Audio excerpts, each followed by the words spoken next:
outside of this window, you would have seen about 2 kilometers to the next hills. Let's just say without forests. It was a poor land. Mas só que o terreno era fraco, porque o pessoal estragou muito, botando fogo, queimando, fazendo queimada e plantando mandioca. Aí ficou uma situação bem difícil para os outros. But 70 years ago, small farmers who made the biggest destruction, they went away. It was abandoned for 70 years. Não tinha como ela refrestar e recuperar o solo. I had been blamed by local people that I bought the best land. I have the best land of Bahia and bought it for a price of a breakfast. Os vizinhos sempre pensavam que ele não ia fazer nada, porque pensou que ele ia trabalhar igual os vizinhos, os próximos da região. Só que ele mudou o trabalhar, ele trabalhou de outra maneira que a gente não trabalhava. The main commentary was, he's a crazy guy, because I planted trees all over the place. I planted trees. A gente que trabalhava na terra aqui, no início, como a gente trabalhava nos vizinhos da região, usa adubo, usa coisas na roça diferentes, né? Aí bota adubo, usa agrotóxico, esse negócio, usa na roça. E ele chegou para aqui trabalhando sem usar isto aí. E fez a roça mais bonita de que eu peço os vizinhos da região que trabalham com essas coisas. It's simple. I do it together with nature and not against nature. If you cooperate with nature, all will, plants, animals, bacteria, etc., all of them will cooperate. We have no enemies. All species living on this planet, they all appear for one same reason. This is to increase life, but not to steal, not to exploit. This is Ernst Gotsch. 40 years ago, he left Switzerland to venture deep into Brazil's Atlantic rainforest. No forest ecosystem on the planet has suffered as much loss as the Mata Atlantica. Today, only a sliver of it remains. 90% is gone. But this isn't just another story of destruction. It's the story of a mission, ambitious and a bit unconventional. To harvest fruits from an ecosystem on the edge of collapse, while striving to bring it back to life. We're here because a term has recently been making waves. Regenerative agriculture. Regenerative agriculture. Regenerative agriculture. Regenerative agriculture. Regenerative agriculture. It's spiking in scientific papers, showing up more in our Google searches. And even some of the biggest food companies are pledging to practice it. Depending on where you live, you might already see regenerative agriculture all around you, or it might start showing up soon. One of its core principles is to leave the land in a better state than it was before one farmed it. And Ernst Gotsch's story, as we'll see, proves that it's possible. But Gotsch doesn't like to label his methods as regenerative agriculture, and there are good reasons for that. Over the past year, I've asked farmers and scientists worldwide, what exactly does regenerative agriculture mean? Is it just a trendy buzzword, or is it here to stay? And why do we need it? This is our journey to find out if regenerative agriculture lives up to the hype.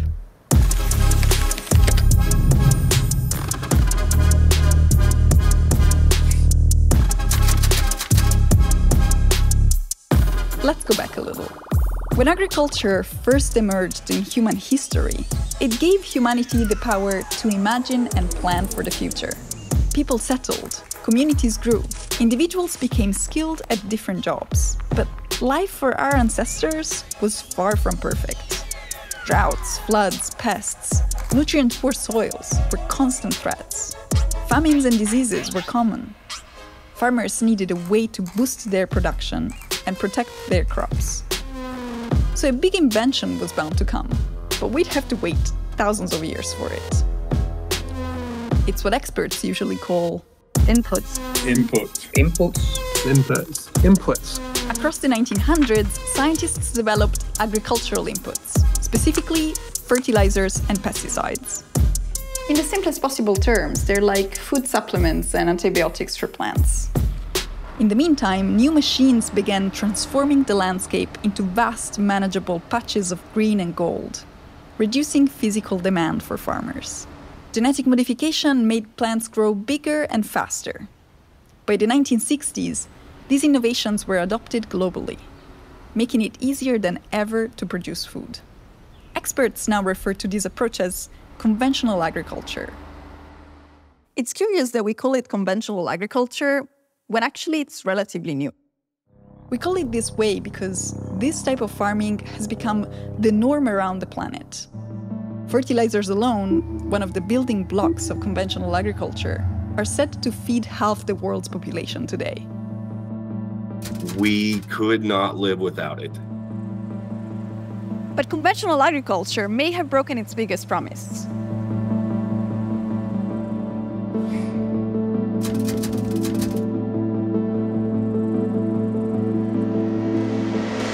Hunger is increasing while yields actually also increasing. So that is very strange and also a very bad situation. Between 800 million and 2 billion people suffering from either acute hunger or malnutrition. Another probably 2 billion people who are unable to afford access to food. And it's not like everything else has been smooth sailing. 2/3 of fertilizers are not even absorbed by our crops. And instead of feeding our plants, they feed algae, which overgrow and suffocate marine life. They taint our groundwater supplies, pump greenhouse gases into the atmosphere, and disrupt ecosystems both on land and in water. Pesticides are also overused. That generates, of course, adaptation and resistance, which then leads to more outbreaks and to more applications. So this is kind of a vicious circle, or also called the pesticide treadmill. For soil overloaded with chemicals and compressed by tractors, it has become harder to hold on to moisture and nutrients. We have forgotten that soil is also something alive. There's a lot of biodiversity in the soil or under the soil, making sure that the soil works the way it does. For the past century, we've treated the farm like an isolated industrial machine. But land is not a machine, and our methods are compromising future resources. The idea that somehow we would be able to continue farming as we are and feed ourselves, it's like complete fiction, right?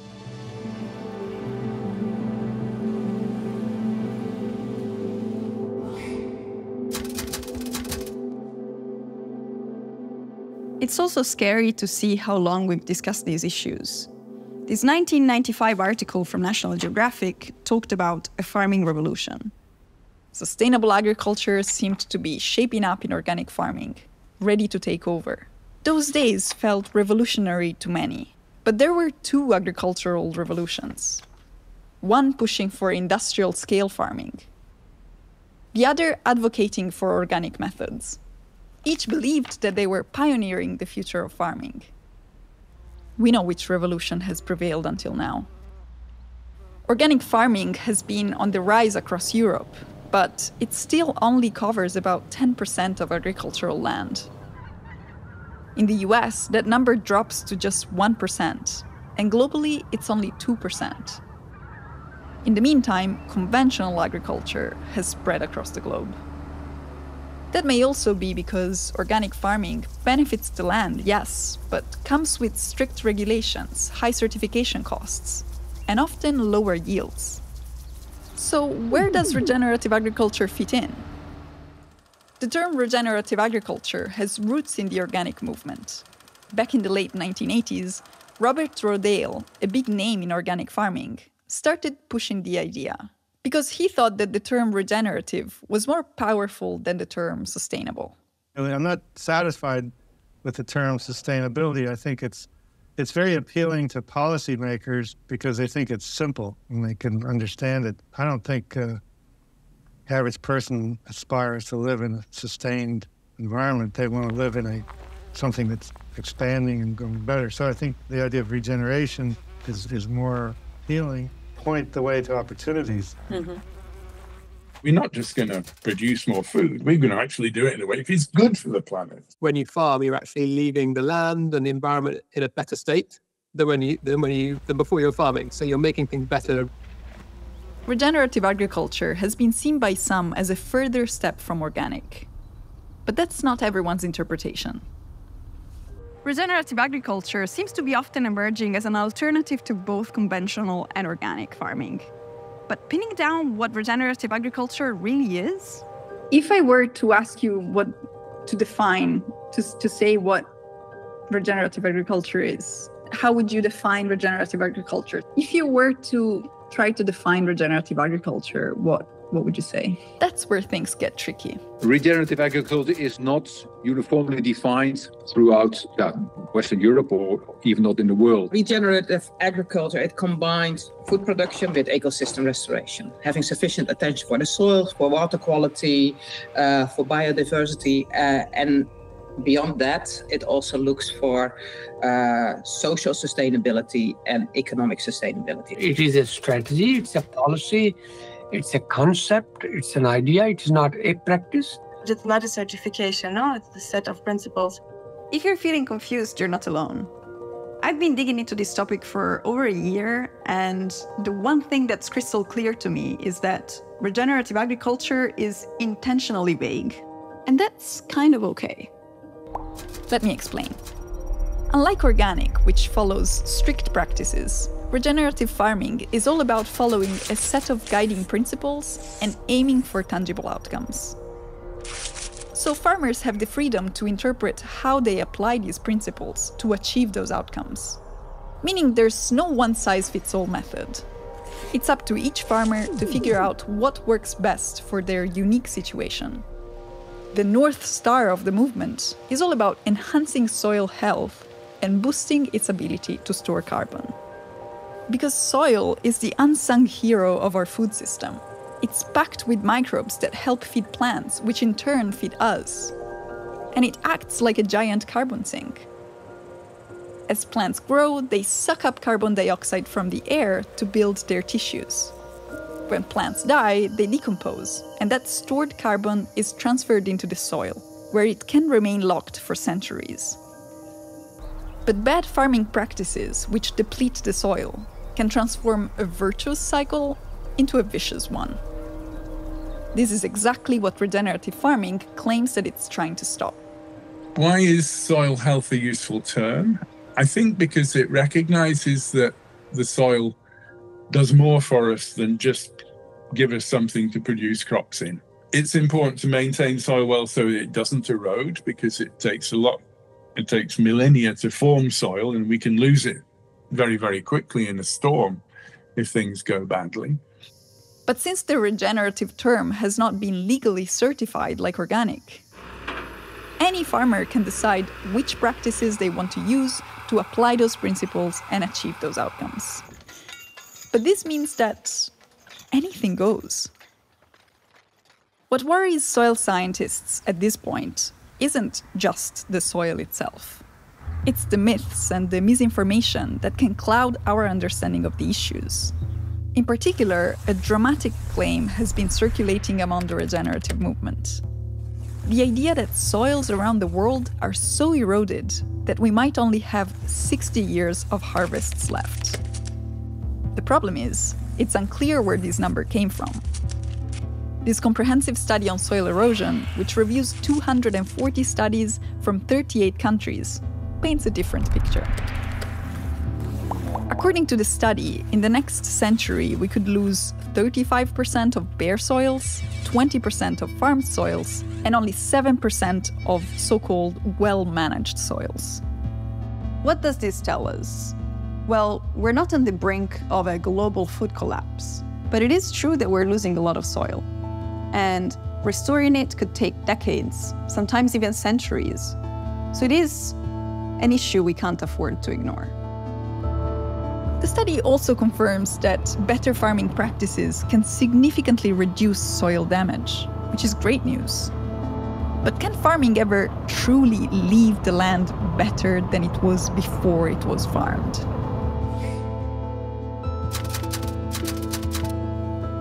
This is the question that led me all the way to Ernst Gotsch in Bahia state. For millennia, this place had been beaming with the life of the Atlantic rainforest. But relentless deforestation and farming for timber, sugarcane, coffee, cattle ranching, and urban sprawl left much of it unrecognizable and unproductive. No large tropical forest ecosystem in the world has suffered so much loss as Mata Atlântica. This map shows just how little remains. Era uma área de terra defasada, todas já tiradas tiraram as madeiras, a serraria, o pessoal que tinha serraria, que cortava madeira e cortou as madeiras mais fortes, que tinha tudo aqui dentro. Aqui, os terrenos aqui, o povo antigo, trabalhava, o pessoal mais velho, antes de mim, esse povo trabalhava plantando mandioca. E aí cortava as terras, derrubava, passava fogo e plantava mandioca nessas áreas tudo, aqui. E continuava fazendo aquele trabalho. Depois, passou a vender os terrenos, outras pessoas foi comprando e foi trabalhando e fazendo... Levou para uma quantidade de anos isso aqui sem ninguém fazer nada. Mas só que o terreno era fraco, porque o pessoal estragou muito, botando fogo, queimando, fazendo queimada e plantando mandioca. Aí ficou uma situação meio difícil para os outros.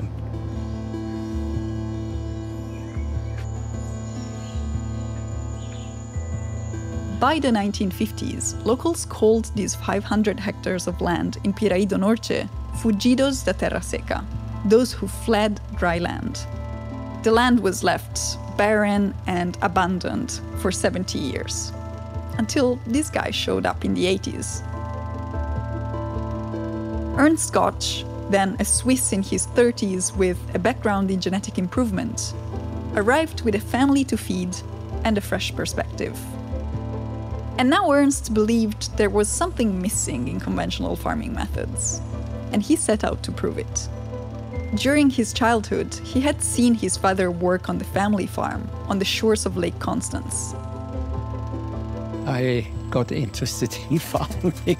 I am since childhood, testing how things function, how plants, how interact, how to get better results without destroying something, let's say without degrading soil. He had an intuition, which to us today might sound trivial, but it wasn't at the time. The health of a plant doesn't depend on the treatment it receives individually. It depends on how it interacts with all the other plants and animals around it. Perhaps it could be more intelligent to focus on the conditions they offer to the plants. So in the 70s, while the world was jumping on pesticides and fertilizers, Ernst was figuring out how intelligent design could make us less dependent on them. His tests had been successful in Switzerland and Costa Rica. His method seemed to work. So it was just a matter of time before a Brazilian landowner and cocoa producer would knock on his door to extend him an opportunity, or rather, a challenge. Now you will look for land. It must be in a cocoa region. It has to be more than 200 hectares, and it has to be seen by the cocoa authority as not recommended to plant cocoa. Let us say, so-called bad land. His mission was clear: find the worst land and turn it into the best. Here's how he tackled the challenge. First, he started by cutting everything down and covering bare soils with organic matter, compost, and mulch. Then he introduced pioneer species, fast-growing, hardy plants that help to quickly cover the soil.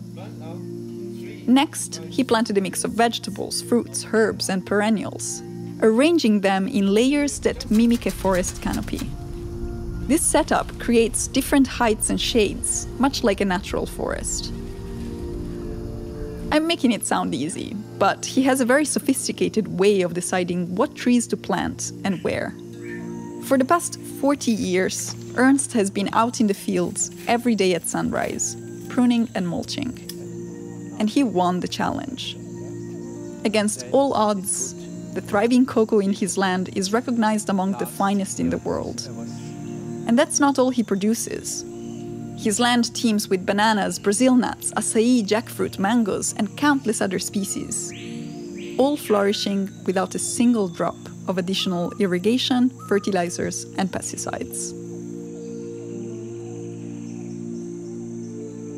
After just 5 years, his land had already transformed into a thriving small forest. Ernst was soon able to purchase the businessman's share of land and settled for the long term. But all of these years, he hasn't been working alone. He's orchestrated an ecosystem where pollinators, insects, and animals play integral roles in the farm's ongoing renewal. They do it for me free. That's to say, you can learn how they do it, and they do it moved by inner pleasure. That's to say, they need no salary. In his farm's ecosystem, even plants and bacteria usually considered weeds and pests are embraced as valued contributors, each serving a purpose. For me, those so-called pests and diseases, they are the best friends of me. That's to say, they are my teachers. He calls his method syntropic farming, from the ancient Greek term syntropy, that describes the system's tendency towards order, cooperation, and complexity. Today, Ernst's syntropic farm looks and behaves like a thriving forest. It's one of the most astonishing places I've ever seen. And to me, this is the definition of regeneration. There is no species on the planet which would not have a function.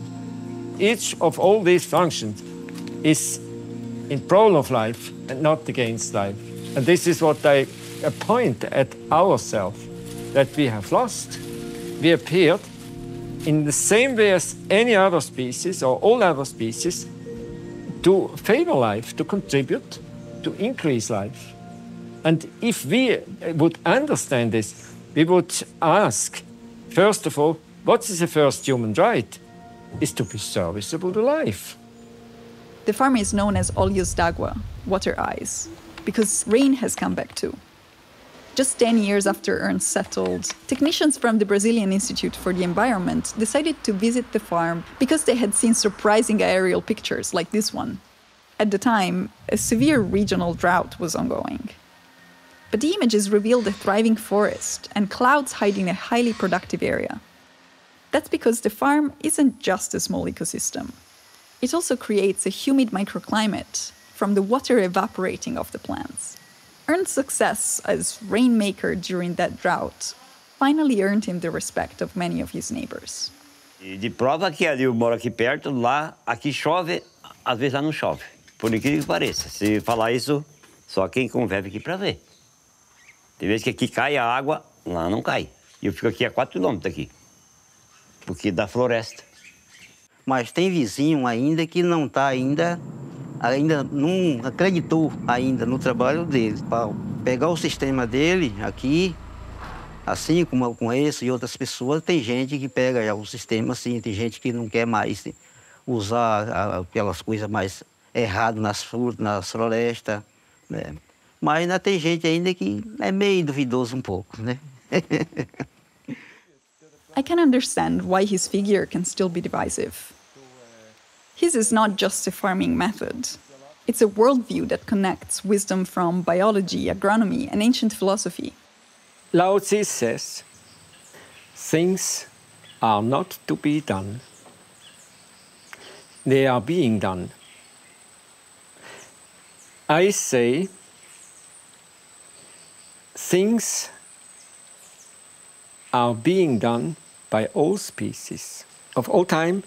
They occur equipped to realize their task, to fulfill their function, moved by inner pleasure. It's being done moved by inner pleasure. And I am doing my work moved by inner pleasure. That's to say, my first question every day, every moment is always, what can I do? How can I interact so that the result of my interaction, of my participation, will be beneficial to all submitted, affected, and present ones of my interaction? Because we are part of a macroorganism. And in a macroorganism, we are something like cells. And if you were serviceable to life, then you are happy. Mm-hmm. Because then this gives you the energy, a good feeling.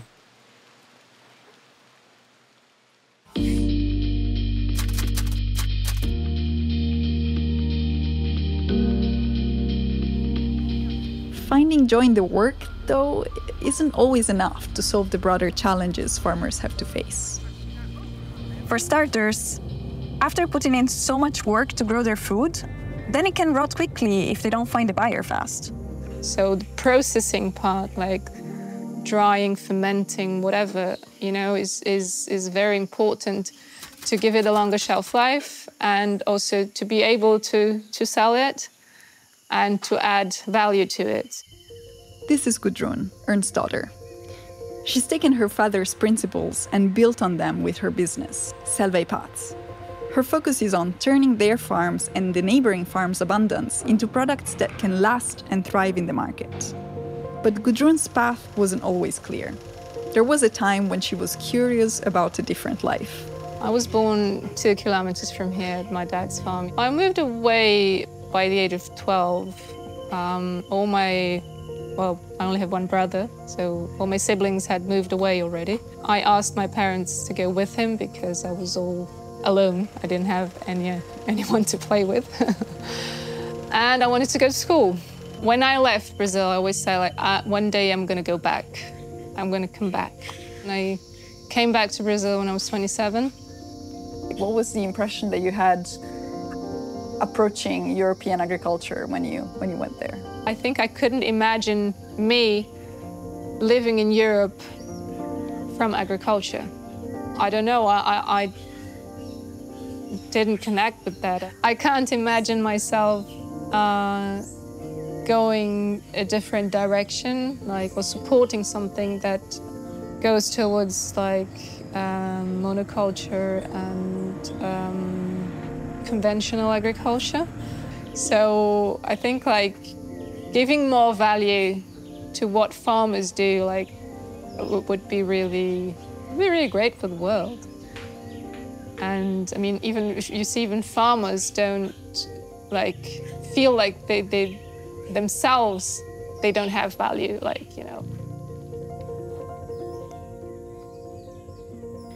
For those of us who'd rather have our food come from places like Ernst and Gudrun's rather than vast monocultures, the question isn't just about sustainability. It's about recognizing the dignity and viability of farming as a career. Because there's a big limit to scaling up this type of agriculture: labor. Unlike monoculture operations where machines can handle much of the work, diversified regenerative farms require dedicated people. And despite what the 1995 Nat Geo article forecasted, today the world is going in the opposite direction. So many people moving away from the land, selling their land to buy a house in town because they think there's more security in the city than there is on the land. So farmers is something they look at from above, and even farmers feel like they're worth less. And even when they go to town, they will put on nice clothing and scrub their hands, and so that people won't see that. If we don't have if farmers don't grow food, we will starve. I mean, this is so obvious. But I think there's people that don't even know that farmers actually produce food because they just go to the supermarket. So they think that food comes from the supermarket and not from the farmers. Farmers are still the invisible backbone of our food supply chain. But they're also among the lowest paid in the industry, their wages barely scraping by. In some cases, their situation borders on modern slavery, trapped in a cycle of exploitation with no escape. For these reasons, many people are turning elsewhere for a living. Why are the salaries so low? Why is it regarded as a bad job? Why is it so hard? I mean, the question that often comes when we talk about agroecology is like, who's going to do it? Who's going to do this work? The answer is possibly no one. In Europe, only 4% of the employed population works in farming. In the US, 2%. The World Bank's numbers for employment in agriculture show that the decline has been sharp. If we follow this trend, over the next few decades, we'll have a big problem. So yeah, we might have soil in good enough shape for the next 300 years. But we could also run out of farmers in the next 30. There's a place in Europe where the shift away from agriculture is painfully clear. Ibiza. Out of all of the land available, only 10% is being farmed. So the majority of agricultural land in Ibiza is simply not used at all. It's left fallow. From the 1950s and 60s, as tourism really exploded on the island, what happened was many farmers left their land to pursue other jobs that were sort of had more of an economic benefit. Currently, 96% of the food that we eat in Ibiza is shipped in. And so if we were to see any sort of disruption, we would find ourselves in a really vulnerable place where we have maybe 2 or 3 days of food left. Finn Harris and Christian Jochnik have shifted their careers to do something about that. Finn Harris has already worn many hats, from YouTuber to media co-founder and environmentalist to a master's thesis looking at the intersection between regenerative agriculture and architecture. I was trying to understand what it looked like to design regenerative systems. Christian Jochnik comes from a Swedish family running a successful cosmetic business. And he has always been interested in volunteering on social projects looking at eating disorders, antisocial behavior, and drug abuse. But his work used to be less socially driven. I moved to London, started studying finance, and ended up working in the mergers and acquisitions department of Goldman Sachs for 2 years, which was, the opposite end of the spectrum. Juntos Farm was born in 2018, when Christian and his family decided to leave their busy London lives behind to start a small farm in Ibiza, driven by a desire to reconnect with nature and support the local community. It didn't take long to figure out that farming in Ibiza is no easy feat. And they realized that there was a real lack of access to resources and infrastructure and distribution for the food that they were growing. So Juntos evolved from an organic regenerative family-run farm to a social project focused on restoring agriculture on the island.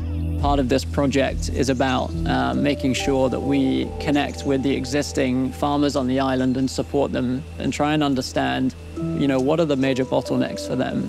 Juntos is a project to invest in infrastructure, resources, and services to make it easier to start farming in a small-scale, diversified, organic and regenerative system. Christian believes that right now, it's almost impossible to get into farming without relying on monocultures and supermarkets. So he's now focused on doing what he can to change that.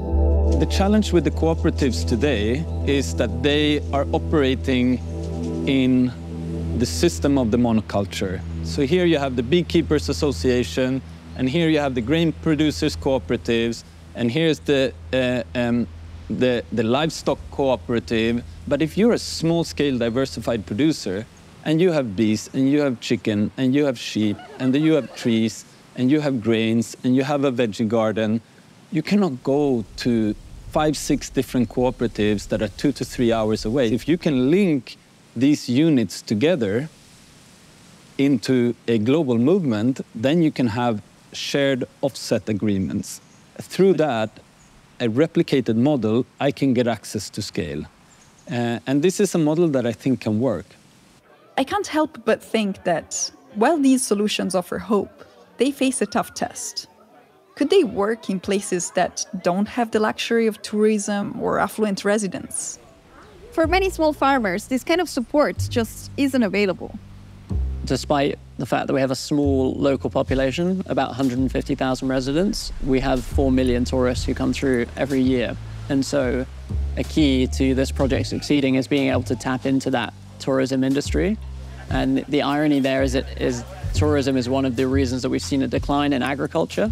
And so we're trying to almost reverse it. We're trying to make sure tourism becomes one of the key factors that supports agriculture here in Ibiza. But farming is harder for those who have less agency on their land and the fruits of their work. Some say that the solution to the social and economic struggles of farmers lies in embracing technology, even if it means taking farming away from the farmers themselves. They argue that farming is a tough job, so it's not necessarily bad news if one day no one has to do it anymore. And look, there's no easy answer here. But the farmers we spoke to see it differently. I do work for getting money because I want to be able to travel to visit my siblings and to do all this thing. But at the end, if everything crashes down, I know how to plant, to harvest, what to do with all that, So it's okay. I'm fine. That's something that gives me such a deep trust in life, in myself, that, if everything goes wrong, I live on a land where I can grow my own food. For me, it's one of the greatest jobs a person can do. You're in contact with nature, you have challenges every day that you get through. I'm super happy with my life, I would say. And that involves, about 75% of my day doing farming and dreaming farming. So probably it's 95% of the day. Also, right now, tech is great for conventional farms, but doesn't quite fit complex ecosystems. That might change soon. But for now, if we're serious about fixing environmental issues, we're going to need farmers for the foreseeable future.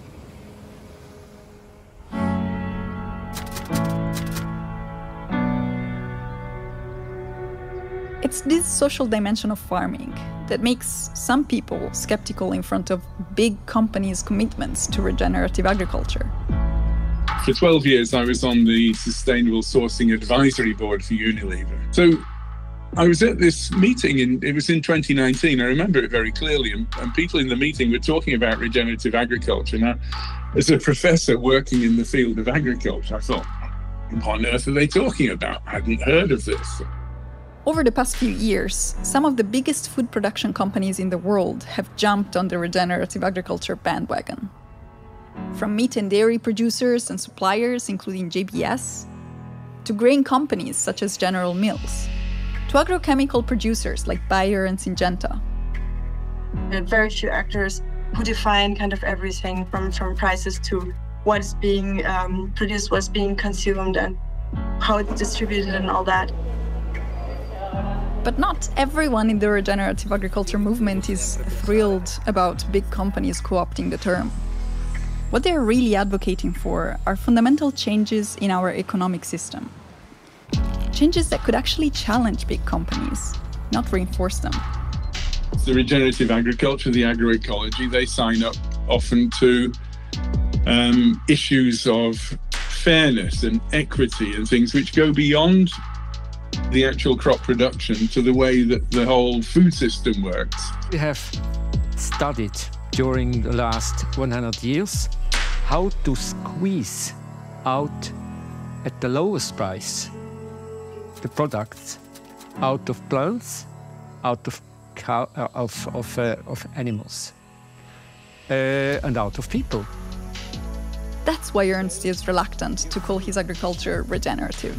These terms for ecology are being appropriated by those trade enterprises which often do the contrary of what those terms, when they had been opted for or created. It's very dangerous to give you an answer. It is regenerative. agriculture. But there are other reasons regenerative claims by industry aren't well received. Big agricultural companies often link regenerative agriculture to carbon storage in the soil. McDonald's, for example, claims to be combating climate change by improving soil health. That's a pretty bold claim, but how much truth is there to it? What we know so far is that while regenerative agriculture is undeniably beneficial for the environment, its potential to mitigate climate change is limited. The thing is, we don't know for sure whether regenerative practices can actually sequester additional carbon, or how much. So when it comes to soil quality, it depends very much on the original soil quality, where it is, the climate conditions, what ecosystem services this soil could provide. So, and then it's not one size fits all. It's very, very difficult to find indicators that we could really use in a consistent way that to tell a story and to monitor the benefits of what we're doing, I'm afraid. Meanwhile, McDonald's remains one of the biggest beef suppliers globally and emits more greenhouse gas emissions on its own than American Airlines. So could going regenerative really make a dent in its huge emissions, or is it just for show? And is it just bad news that big companies are committing to regenerative agriculture? The fact that strong companies actually invest into this, I feel it's positive, whether the intention is legitimate or not, the fact that they are interested into this, I feel like it's going to be a positive change for the regenerative agriculture in general. Well, of course, those companies are there for profit. But the people that I work with who are working within those companies, I think, are genuinely committed to trying to do their very best within the boundaries that they can. Sometimes I feel like they're trying to put a nice cover to their own, companies, but it's not totally real. I hope I'm wrong. I hope they're actually really interested in what they're doing. For example, I came across huge coffee monocultures in Brazil, where you would have the beautiful biodiverse Mata Atlântica rainforest, and they have some 2-3 meters of coffee trees there, and the soil is just bare, and there's no biodiversity at all, and super high inputs of pesticides, fertilizer. I call it regenerative. They make some calculations to show it's carbon positive because they compare it to baseline where there's probably nothing, and then this is branded regenerative.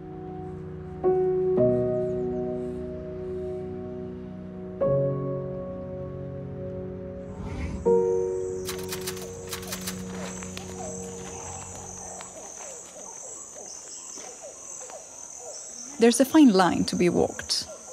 Regenerative will need clearer standards to avoid misuse. My fear for regenerative is that before it has a chance to be taken seriously and to be sort of established with proper frameworks and processes, that it's overused to the point where consumers lose their trust in that term. But it will also have to be adaptable enough to bridge that organic and conventional farming divide. Funnily enough, in some ways, I think that the lack of a clear definition is actually a benefit. If you end up with a clear definition, usually that's something, thou shalt not do this, thou shalt not do that. It's usually a set of rules which progressively, if you like, eliminate the freedom or the creativity of farmers to be able to do their own thing to try and achieve a goal. There are a whole set of kind of overlapping terms like regenerative and organic and agroecological that each of them have multiple meanings and uses. They may be heading in the same direction, but represent really different levels of ambition. Now, will regenerative agriculture feed the entire world? Maybe that's not the right question to ask. I imagine it as a powerful tool for small-scale farmers, a way to restore degraded lands, a lifeline for communities still deeply connected to farming, and a method to combat desertification. It may not redefine global agriculture overnight, but its importance in these struggling pockets of the earth is undeniable. A floresta começou a voltar toda novamente. Aí hoje chove mais do que naquelas épocas. Acho que cada um tem que se sensibilizar e cuidar de cada um do seu e olhar na frente. E vai precisar dos seus filhos e netos, né? Eu olho por aí. Regenerative agriculture is maybe more than anything a shift in perspective. It compels us to see our habitats not as lifeless resources to be exploited, but as intricate ecosystems to be nurtured and sustained. Today, Ernst welcomes young farmers at Olhos d'Água. He tells them they're not there to pick up a set of recipes, but to understand mechanisms. They learn how nature works, so they can adapt syntropic farming's principles to the local conditions of their farms.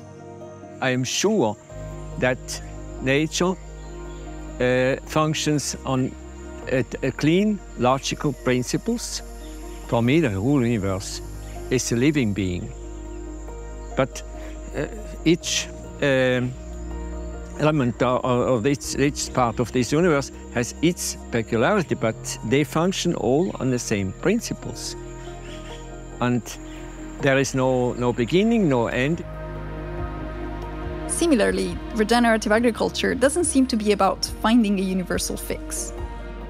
It's about rethinking our approach to farming, embracing the idea that each piece of land has unique needs. It's what nature would do without us. This is more than just a practice or a nice label. Maybe it's that long-awaited agricultural revolution, one that also embraces a different way of life. And those leading the charge are already in motion. Part of the solution is not about fixing the food system, it's about fixing how we live our lives. Something that I think we're not talking about enough is how not only how do we need to change the way we farm, but how do we need to change the way we consume. Consumption is a political act. It's something you can do in silence to change the world. Whether this revolution will live up to National Geographic's promises from a few decades ago, or we're on the brink of a farmerless era, remains uncertain.